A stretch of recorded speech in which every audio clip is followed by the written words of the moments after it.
Welcome to the newest episode of Beyond the Fame with Jason Fraley. I'm your host, Jason Fraley, picking the brains of the top filmmakers, musicians, and artists of our time. Today marks the 25th anniversary of Austin Powers' International Man of Mystery, which opened in movie theaters nationwide on May 2nd, 1997. I spoke to director Jay Roach when he came to DC to promote his Dalton Trumbo biopic Trumbo in 2015, but made sure to ask plenty of questions about Austin Powers and meet the parents. Thanks so much for joining us. Oh, no, it's really cool to be here. Thanks for the interest. Now, before we dive into Trumbo, we were just chit-chatting here a little bit about radio, and he was saying that, that he got into editing and film and everything through working in radio. Let's go into that a little first. That's right. I was pre-law at Stanford, an econ major, and I started working at KZSU, doing halftime shows, but I evolved into public affairs. I ended up being the public affairs programming director for 1 year, and started learning to edit the reel-to-reel tape with razor blades and tape, and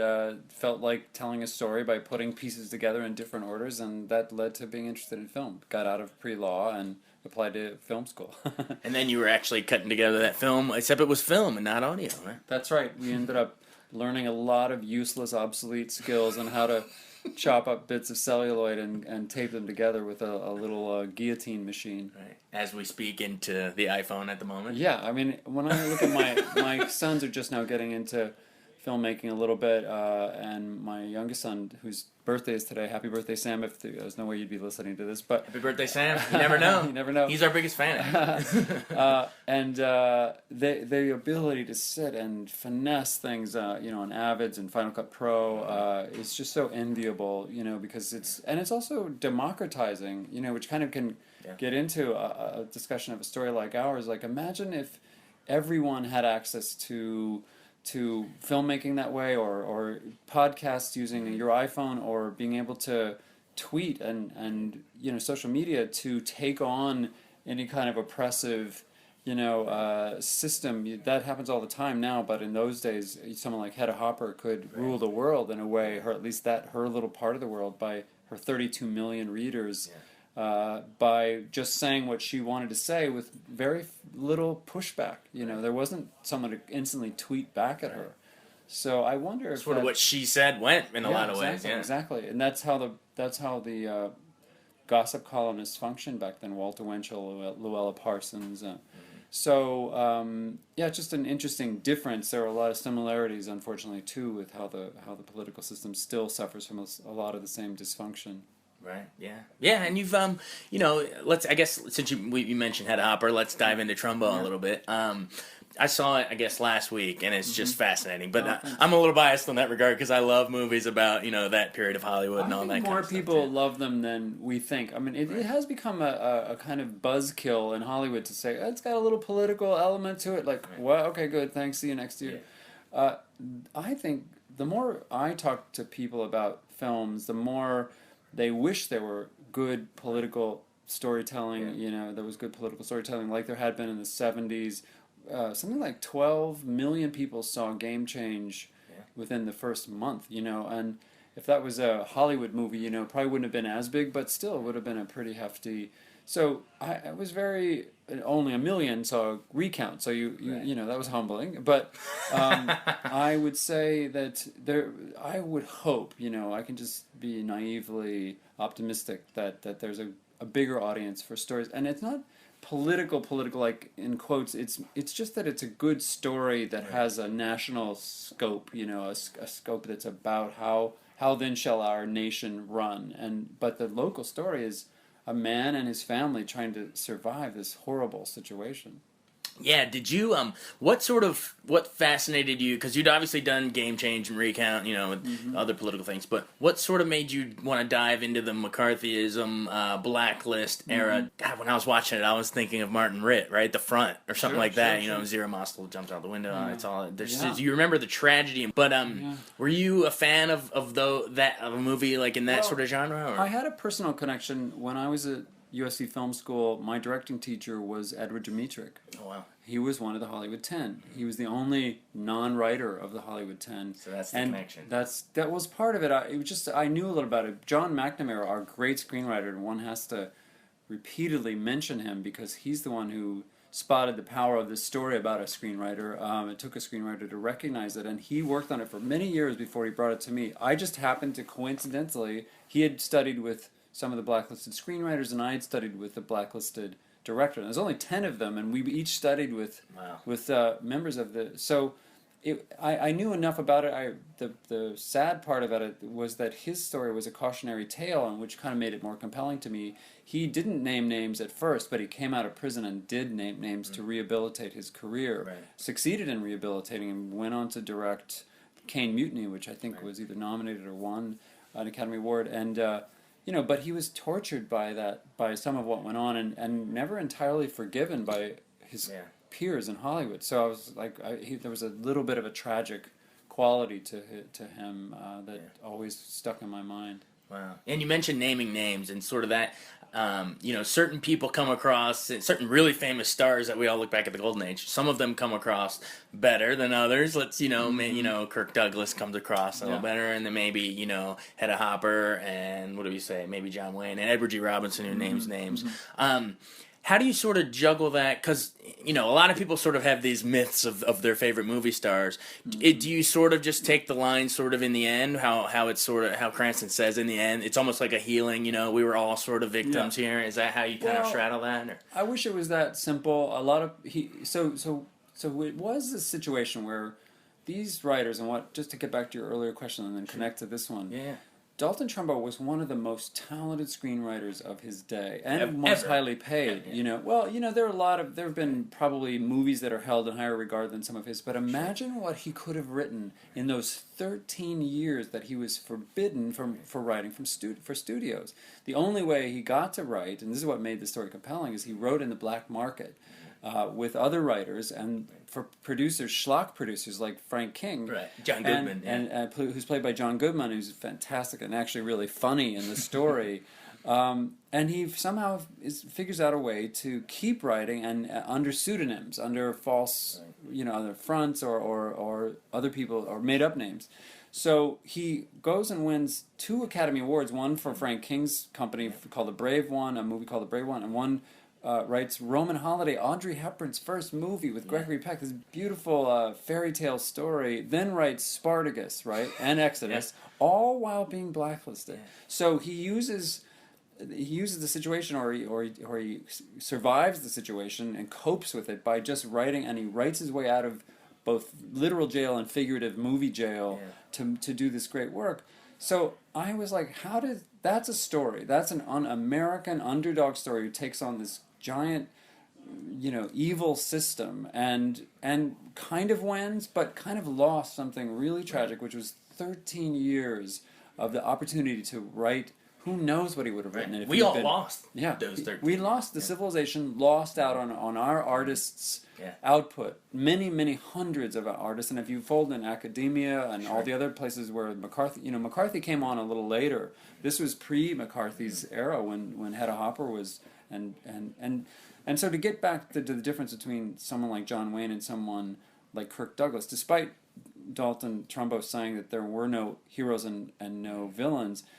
There were people who made choices that were a little more noble than other people. Right. It's on a continuum. It's definitely not black and white. There's the far extreme were people like Hedda who believed that once a commie, always a commie. She got Charlie Chaplin deported, and said practically on her deathbed, just don't let Charlie Chaplin back. Yeah. And then you had people all the way down to Trumbo's situation who had a choice to take the risk to lose their career. Some people lost their families, their homes. He lost his home.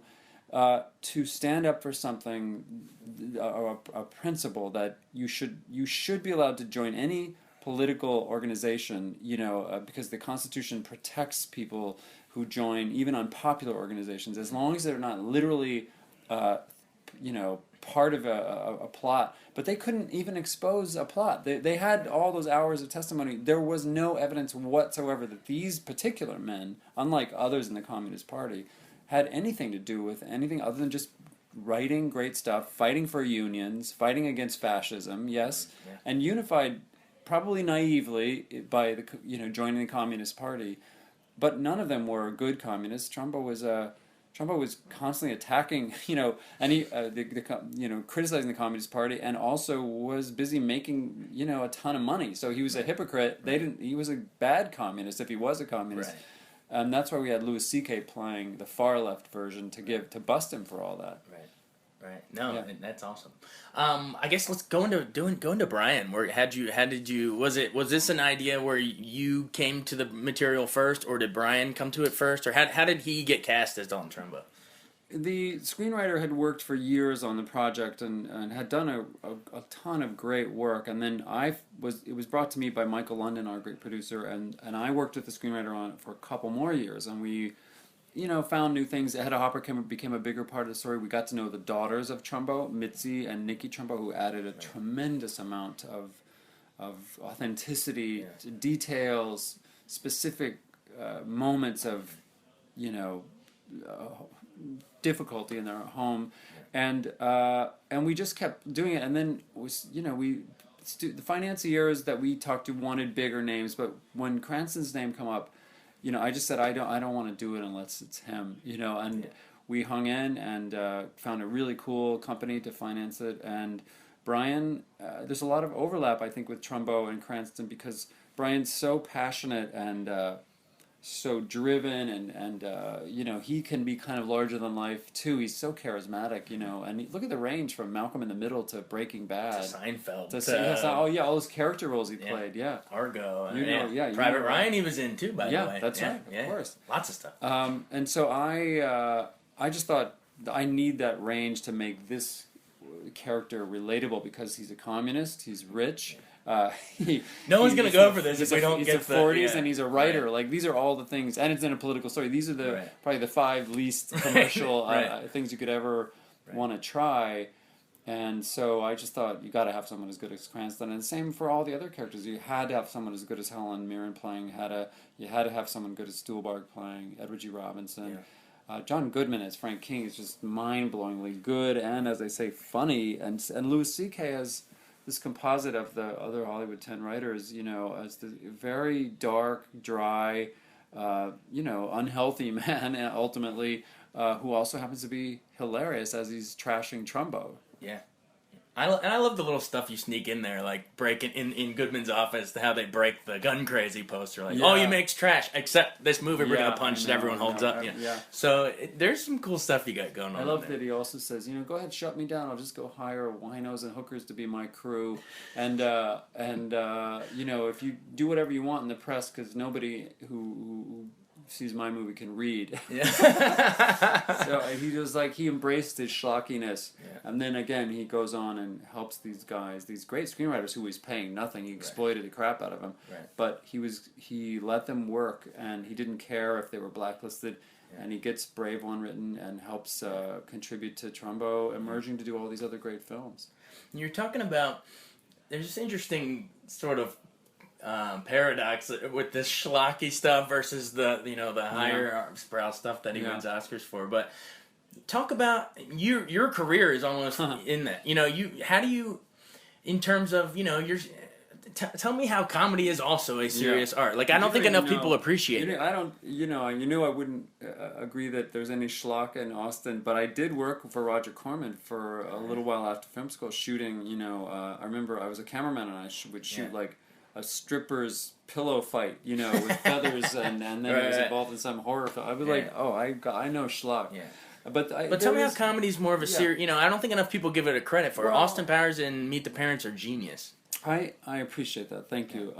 I don't. I didn't intend to do comedy. I mostly wrote. In film school, I did some comedy, but I mostly wrote when I came out in serious stuff and science fiction and family drama. I mean, I was a writer and made a living in that world where you develop things that never get made. Right. But then when Mike Myers and I met, somehow I connected back to my older roots of Monty Python and Woody Allen, and he said, oh, you should do this movie. And then I got on a treadmill in a way, but a very great, hilarious, fun treadmill that I just, kept doing those films. And when I had mentioned to Sidney Pollack once that I was really interested in doing and he was going to do Recount, and then he got sick and couldn't, and he actually died just a little while after the film opened on HBO. This is Tootsie and The Way We Were, all this stuff, yeah. Jeremiah Johnson and... Out of Africa. There's a bunch of movies. Yeah, a bunch of movies. Anyway, just for the record, that's Sidney Pollack. He was an incredible director, and he said, I need some help, I need someone to take over this film. And he hadn't really got to do much on it yet, so I had to start from scratch. But it was 8 weeks of... there was a reason why I was the only person sort of eager enough to take it on. There was no prep time and no... But it was an opportunity of a lifetime to get back into doing stories about serious topics. Yeah. And, I just love this... Again, I love the story of the man, Ron Klain, who had helped Gore fight the recount battle. I love the story of Steve Schmidt, the guy who had chosen Sarah Palin and then had to figure out how to... Woody Harrelson in the movie. Yeah, Woody Harrelson in that movie, and it was Kevin Spacey who played...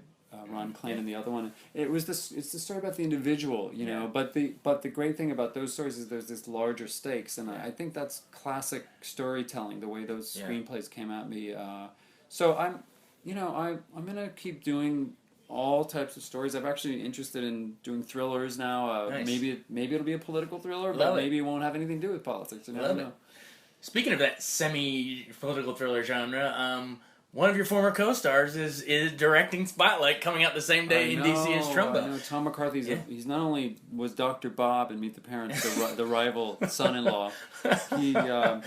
He is a great guy and made Station Agent, The Visitor, and I cannot wait to see Spotlight. I haven't seen it yet, but it's fantastic. I just am cursing the universe for having us open on the same weekend because I was voting for his film, I really, we came out at the same time, but it sounds like an amazing film, and I'm really, I'm happy on the one hand that there's so many great films out this fall, but it's, it's kind of like, wow, there's a lot of, people have a lot of choices, but I always say, if you see, I said last weekend, if you see one movie this weekend, see Spotlight. If two, see Spectre, because you just have to probably. And if those are sold out, come and see Trumbo, because it's a really cool film. So I hope people track it down. Cranston's amazing in the film, and so is Helen Mirren. It's and John great. Goodman. They're really incredible. I think it's actually a really entertaining experience. It's not just good for you. Yeah, even if you're not geeking out on Hollywood history like us, I'm telling you, you got to see it. You'll really enjoy it. You mentioned Spectre. Talk about how your Austin Powers sort of, it almost like made it into this, it's a spoof obviously of the great heights of a Mel Brooks or something, or Leslie Nielsen or whatever, but it's also, no, seriously, but it's almost helped the Bond myth, achieve mythic status even more, it's interesting, isn't it? Because we really weren't trying to do a Bond myth anyway. In fact, I got the job, it was my first film, the first Austin, by saying I would love to encourage you guys to add some other elements into it. Richard Lester movies, the Beatles movies, which Mike was on to too, but I brought in things like these Italian heist movies and or The 10th Victim with Ursula Andress and Marcello Mastroianni, who there were films that had a funny pop art vibe to them, like Warhol turned into comedy almost. And I try to convince them that style can be funny. It's not just, a lot of Hollywood movies at the time, particularly movies that were trying to make, a skit into a larger thing, would just be kind of brightly lit for a reason you couldn't understand, or just, I don't know. So I thought, try to make it have a voice, a vision that's extols the color of the joy of Austin Powers, like his character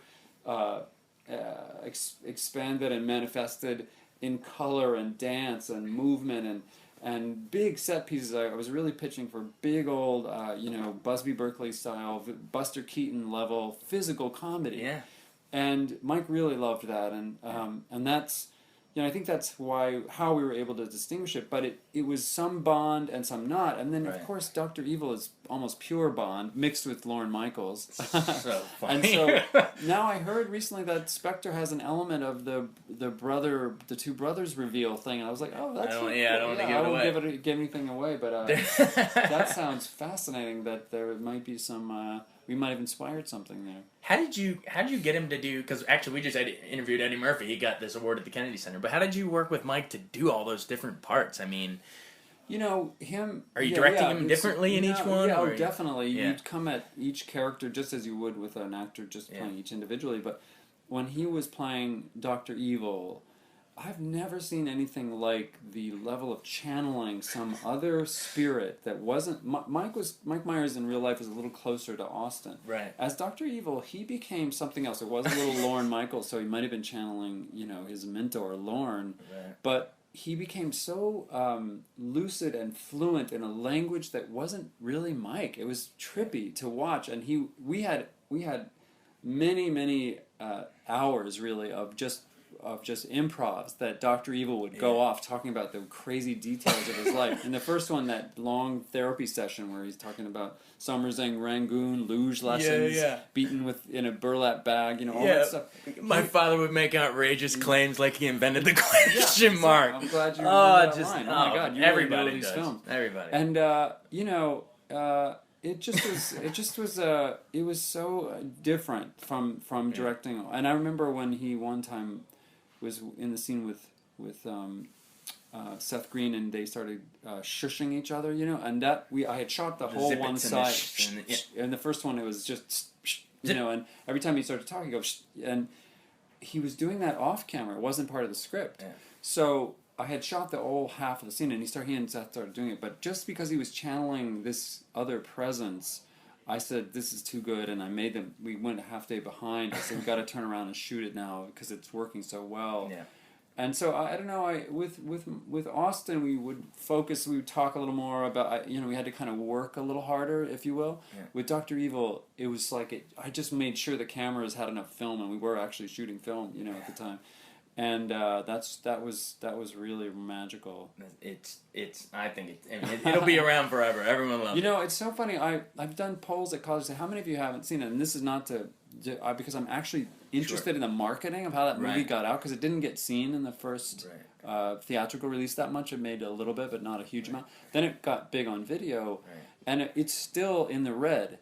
Accounting-wise, the first Austin Powers, and I'm always like, really? I haven't met anybody. Very many people haven't seen that first one on tape. Like, didn't they make some money on it? It was only cost $16 million to make. It was a relatively low-budget movie. So have your friends ask New Line what happened. We'll ask. I'm sure the sequels made it back. Well, I want to wrap it back around to Trumbo in the end, but before I get there, before we leave the comedy, is there one scene in Meet the Parents that makes you just lose it even after seeing it? There's no question. It's the scene, in the dinner when they're sitting around talking about Greg Fokker, having milked a cat, and then did you get De Niro to do Ben to do it? Did that. Yeah. Ben did the little miming of the cat nipple squeezing.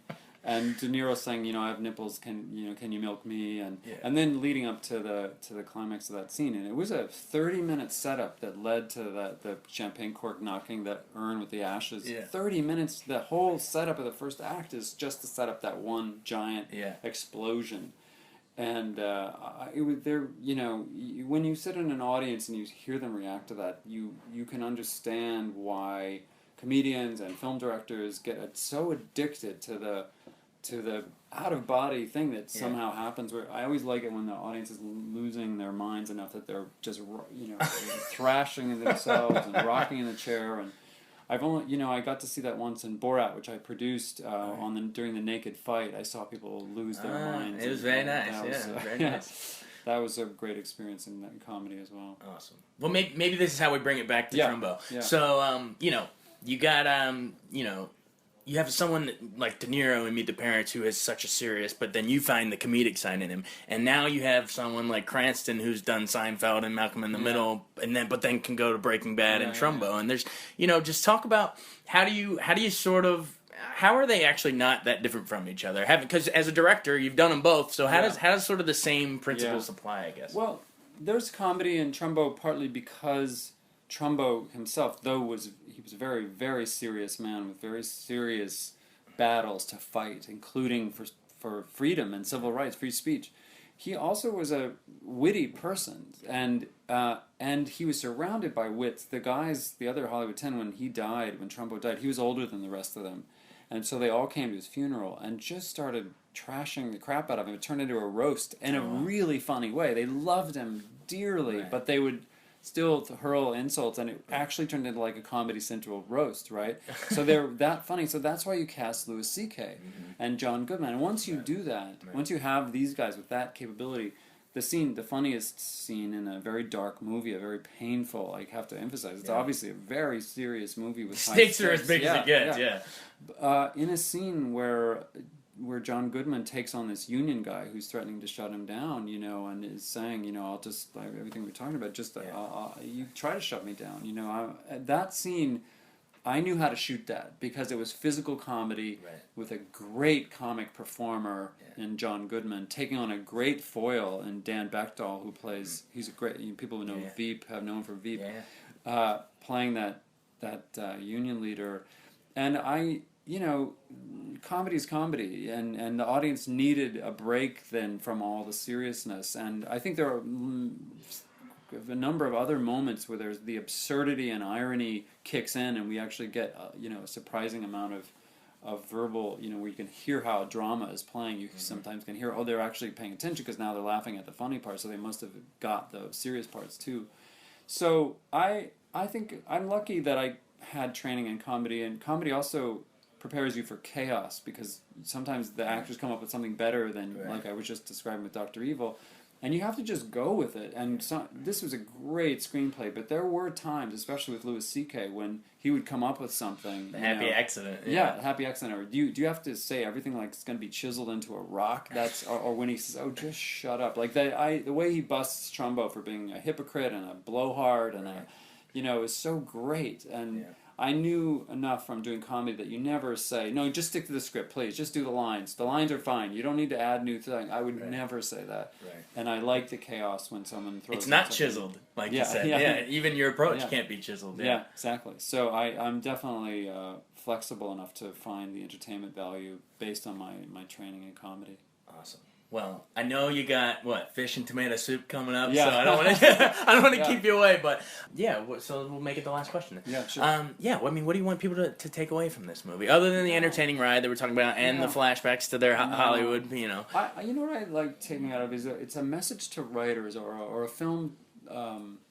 It's a film celebrating what writers are capable of, because storytelling may be the answer. You know, politicians evidently are not going to stay focused enough on solutions, but storytellers love to try to find what unites us, you know, and so he's a storyteller, and you know, I think anytime you can make a movie that's about storytelling and hopefully told well enough as its own story, that other storytellers will look for ways to follow in the footsteps of a man like Trumbo and fight the fights if you have to, but mostly just stay focused on doing great work, and that's what wins out.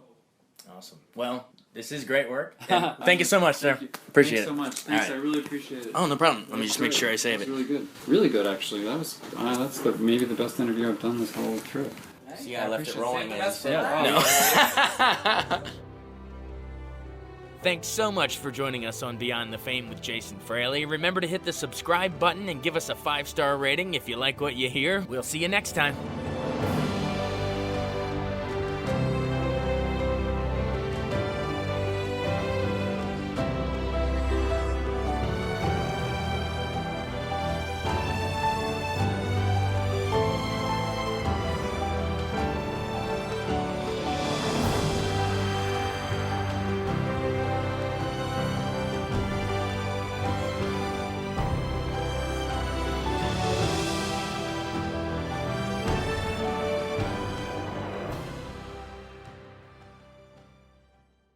I wanted to take a second to tell you about an app I really enjoy. Living in the DC area is great, and Podcast DC gathers all of the local shows that I like all in one local app. Health, sports, local news, politics, and so much more. Podcast DC is the new local app with hundreds of DC area podcasts to choose from. I can earn exciting rewards just for listening and share the podcasts I love instantly. Available in the App Store or in Google Play, listen local with Podcast DC.